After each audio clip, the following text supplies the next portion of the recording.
আল্লাহকে জিজ্ঞেস করে, আল্লাহ আপনার বান্দার রমজানের এই নেকিটা 70 লিখতাম নি।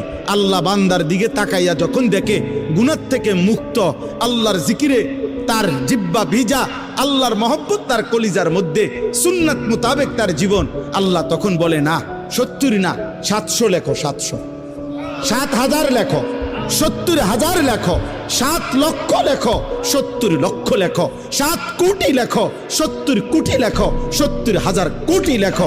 এক সেজদা, এক সেজদা, একবার সুবহানাল্লাহ বললে আল্লাহ বলে লেখো 70,000 কোটি সুবহানাল্লাহ লেখো। কোন কোন বেলায় আল্লাহ মহব্বতের জোশে, আল্লাহ তার মায়ায়, আল্লাহ বলে ফেরেশতা তুমি লিখো না, আসা আক্তুবু, আমি আল্লাহ নিজেই লিখবো। এই নেকি তুমি দিয়া পারতা না, আমি দেবো আমার বান্দার নেকি। বলেন বাপ, বলেন। আহাজ মুসলমানের সন্তান, যদি তোমরা বুঝতা যে তোমাদের মালিক তোমাদের প্রতি কি পরিমাণ খেয়াল করেছে।